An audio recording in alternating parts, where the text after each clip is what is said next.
فی الحال جو حالات ہیں ابھی پوری دنیا جس کی طرف آج متوجہ ہے وہ ترکی اور سیریا وغیرہ کے ملک شام کے زلزلے بہت بڑی تباہیاں لا چکے ہیں وہ زلزلے.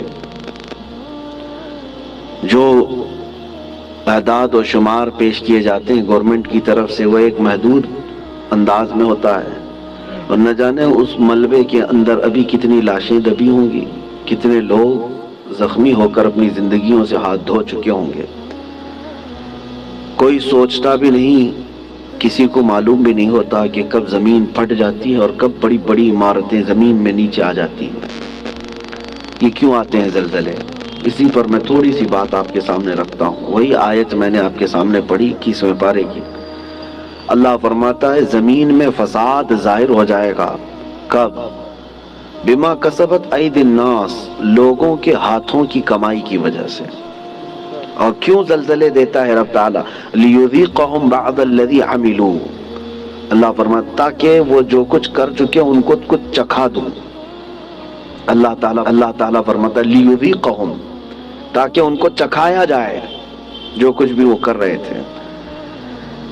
محدثین بھی اسی بات پر اتفاق کرتے ہیں. میرے آقا صلی اللہ تعالیٰ علیہ وسلم نے بھی ارشاد فرمایا زمین میں زلزلوں کا آنا، طوفان کا آنا، سیلاب کا آنا، یہ اللہ کے عذاب کی نشانیاں ہیں. اللہ تبارک و تعالیٰ کے بڑے عذابات میں سے ایک آیت تو آپ مشہور سنتے ہوں گے، اذا زلزلت الارض زلزالہا. پوری سورہ ہے زلزال. زلزلہ کس کو کہتے ہیں؟ جھٹکے.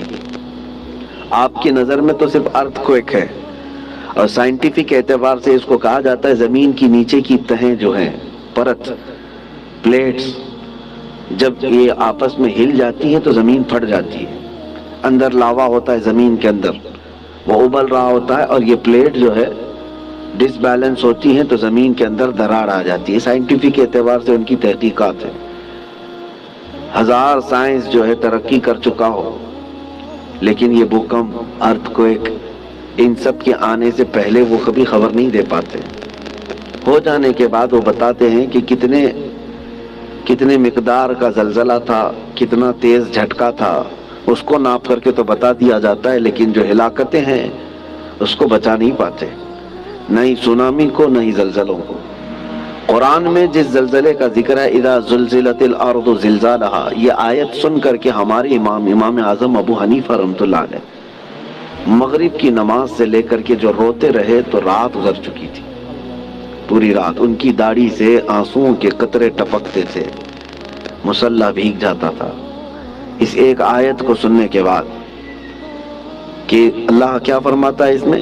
جب زمین ہلا دی جائے گی، اذا زلزلت الارض زلزالہا واخرجت الارض اثقالہا، اور زمین اپنے اندر بوجھل چیزوں کو باہر نکال دے گی، سب نکل جائے گا. لیکن اس آیت میں جو زلزلے کا ذکر ہے وہ سب سے لاسٹ، فائنل اور بڑا زلزلہ ہے جو قیامت کے قریب ہوگا.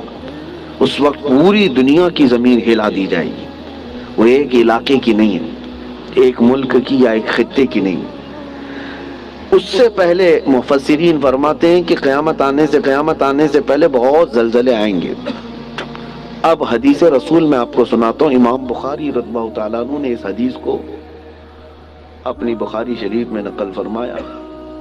اللہ کے حبیب صلی اللہ تعالیٰ علیہ وسلم نے ارشاد فرمایا جب امانتیں ضائع ہونے لگ جائیں، زنا عام ہو جائے اور گانے بازی کی کثرت ہونے لگ جائے، حضور پاک صلی اللہ علیہ وسلم فرماتے ہیں زمین میں زلزلوں کی کثرت ہوگی، ہر جگہ زلزلے آنے شروع ہو جائیں گے اور قیامت قریب ہوگی.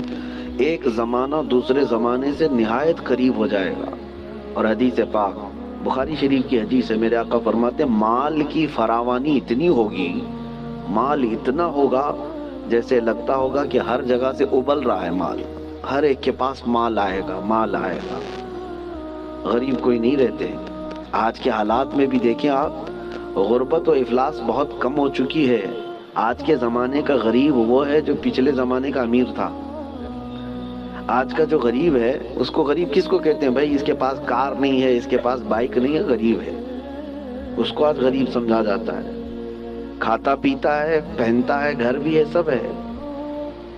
غربت اس طرح کی نہیں رہے گی، مال کی فراوانی ہوگی، یہاں تک کہ حضور پاک صلی اللہ علیہ وسلم فرماتے ہیں دریائے فرات سے سونے کا پہاڑ ظاہر ہوگا، اگر تم زندہ رہے تو اس میں سے ایک پائی بھی لینے کی کوشش مت کرنا، حضور نے فرمایا، اس لیے کہ اس کے حصول کے لیے لوگ ایسے لڑیں گے کہ 100 لوگ اگر اس مال کو سونے کو لینے جائیں گے 99 قتل ہو جائیں گے، ایک بچے گا، مر جائیں گے سب۔ اور اسی حدیث پاک میں جو میں نے کہا زلزلے والی، اسی میں اللہ کے حبیب صلی اللہ علیہ وسلم نے فرمایا حرج بڑھ جائے گا، حرج بڑھ جائے گا۔ تو صحابہ نے پوچھا کہ حرج کیا ہے میرے آقا؟ حضور پاک صلی اللہ علیہ وسلم فرماتے ہیں ایک دوسرے کا قتل کثرت سے ہوگا۔ تو اس زمانے میں ہم آ چکے میرے عزیزو، زمینیں جب ہلا دی جاتی ہیں پڑوس کی، خوف سے ہمارا دل ہل جانا چاہیے۔ حضرت عمر ابن عبدالعزیز رضی اللہ تعالیٰ عنہ 5ویں خلیفہ راشد ہیں، ان کے زمانے میں کسی ملک میں زلزلہ آیا، زمین ہل گئی، تو وہاں کے جو گورنر تھے، وہاں کے جو ذمہ دار تھے، حاکم تھے، ان کے نام پر حضرت عمر ابن عبدالعزیز نے فوراً خط جاری کیا کہ جیسے ہی زلزلہ آیا، حالانکہ وہ زمانہ عمر ابن عبدالعزیز کا تھا، عدل و انصاف کا زمانہ، ان کے زمانے میں جس جگہ پر زلزلہ آیا تھا اس جگہ انہوں نے اتنا ٹائٹ کر دیا، کورونا میں جیسے کوارنٹائن وغیرہ کے عبدالعزیز نے سارے لوگوں کو ٹائٹ کر دیا، کہا اس پورے خطے کے لوگ کثرت سے استغفار کریں، سب استغفار میں مشغول ہو جائیں، کوئی ایک بندہ بھی نہ رہے۔ اور پھر وہاں کے حاکموں کو اور وہاں کے جو گورنر تھے ان کو خط لکھا کہ جتنا تمہارے پاس ہے سب کا سب صدقہ کر دو، خیرات کر دو، الصدقۃ تطفئ البلایا، میرے آقا صلی اللہ علیہ وسلم نے فرمایا صدقہ بلاؤں کو ٹال لیتا ہے، تمہارے پاس جو ہے وہ صدقہ کر دو، اس لیے کہ اللہ کا غضب تمہارے ہاں آیا ہے، اللہ کا عذاب تمہارے شہر میں آیا ہے، زلزلہ آیا ہے۔ تو سارے لوگوں پر آپ نے لازم کر دیا تھا کہ استغفار میں مشغول ہو جائیں اور صدقہ و خیرات کثرت سے کرنے لگ جائیں۔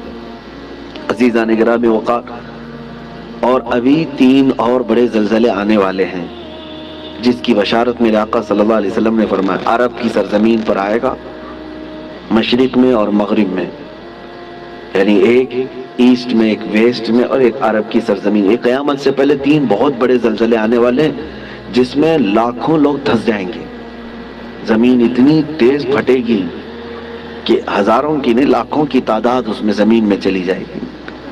مشرق میں ہم لوگ بھی آتے ہیں، ویسٹرن میں دوسری کنٹریز ہیں، آپ کو پتہ یورپ وغیرہ، اور عرب ہے۔ اور ان زلزلوں کے متعلق جو فرمایا گیا وہ قیامت سے قریب آنے والے ہیں، وہ بڑی نشانیوں میں سے ہیں۔ اور ان عذابات میں جو گرفتار ہو گئے، اللہ کی پناہ، کوئی دنیا کی طاقت انہیں نہیں بچا پاتی، کوئی دنیا کی طاقت انہیں روک نہیں سکتی۔ اسی لیے آج میں یہ میسج دینا چاہ رہا تھا کہ کثرت سے استغفار میں لگ جائیں، جتنا زیادہ ہو سکے، صرف اپنے لیے نہیں، اپنے بھائیوں کے لیے۔ سورہ انفال 9 پارے میں اللہ تعالیٰ فرماتا ہے وَمَا كَانَ اللَّهُ لِيُعَذِّبَهُمْ وَأَنْتَ فِيهِمْ وَمَا كَانَ اللَّهُ مُعَذِّبَهُمْ وَهُمْ يَسْتَغْفِرُونَ۔ اللہ اس قوم کو عذاب نہیں دے گا اس لیے کہ اے محبوب آپ ان کے بیچ میں ہیں۔ ایک ذریعہ یہ ہے۔ دوسری بات اللہ تعالیٰ قرآن میں فرماتا ہے وَمَا كَانَ اللَّهُ مُعَذِّبَهُمْ وَهُمْ يَسْتَغْفِرُونَ، اور اللہ ان کو اس وقت تک عذاب نہیں دے گا جب تک یہ استغفار کرتے رہیں گے، جب تک یہ استغفار کرتے رہیں گے۔ استغفار کیا ہے؟ استغفر اللہ ربی من کل ذنب واتوب الیہ۔ میرے عزیزو، کثرت سے استغفار کرو۔ اور اسی کو میں نے بہت پہلے کورونا کی جب ابتدائی حالات تھے اس وقت میں نے ایک اپنے چھوٹے سے میسج میں بیان میں نشر کیا تھا کہ اللہ کے حبیب صلی اللہ تعالیٰ علیہ وسلم نے ارشاد فرمایا کہ یہ عذاب الہی کی نشانیاں ہیں، استغفار کرو، اور جب تک استغفار کرتے رہو کہ اللہ اس عذاب میں مبتلا نہیں کرے گا۔ آج کہیں کسی پڑوس کے گھر پر آگ لگی ہو تو اس کی چنگاریاں تمہارے گھر کو بھی جلا سکتی ہیں۔ یہ مت سمجھنا کہ ترکی ہل گیا، ملک شام ہل گیا، یہ تو ہم بہت دور بیٹھے ہیں، زمین تو سب کی جڑی ہوئی ہے، زمین ایک ہی ہے۔ اور ان زلزلوں کے ساتھ اللہ تعالیٰ پوری دنیا کو یہ عبرت دینا چاہتا ہے، اسی لیے توبہ و استغفار کے ذریعے سے اپنے اعمال کی طرف توجہ دیں۔ اور وہ جو ہزاروں لوگ دھنس گئے ہیں زمینوں کے اندر، ان کے لیے مغفرت کی دعا کریں۔ اور جو آج قسم پرسی کے عالم میں وہاں پر ہیں، بڑی بڑی عمارتیں جو ڈھہ گئی، بہت سارے لوگ بے گھر ہو چکے، ان کے مال مویشی سب ہلاک ہو چکے، ان کے لیے اپنے دل میں رقت پیدا کریں۔ وہ تمہارے بھائی ہیں، امت مصطفیٰ ہیں۔ نبی پاک صلی اللہ تعالیٰ علیہ وسلم نے یہی ارشاد فرمایا، مومن وہی ہے کہ جو دوسرے مومن کی تکلیف پر تڑپ جائے۔ مثل المؤمن کمثل جسد اذا اشتكى عضو تداعى له سائر الجسد بالسهر والحمى۔ ایک مومن کی مثال میرے آقا فرماتے ہیں سارے جسم کی طرح ہے، ایک عضو کو بھی تکلیف ہوگی تو پورے جسم میں بخار آ جائے گا۔ آج ترکی اور سیریا ملک شام کے غم میں ہم شامل ہیں۔ آج ہمیں ان کے لیے استغفار بھی کرنی ہے، ہمیں ان کے لیے دعائیں مغفرت بھی کرنی ہے، ان کے لیے رحم کی بھیک اللہ کی بارگاہ میں مانگنی ہے۔ میرے عزیزو، تنہائی میں اللہ تعالیٰ کی بارگاہ میں روتے گڑ گڑاتے مانگے، یقین جانو کہ آج اپنے بھائیوں کے لیے دعا کرو گے تو کل تمہیں کوئی مصیبت آئے تو ساری دنیا تمہارے لیے بھی دعا کرے گی، اور اللہ تعالیٰ دوسرے مومنین کے دلوں میں تمہارے لیے رقت پیدا کرے گا، تمہارے لیے رحم پیدا کرے گا۔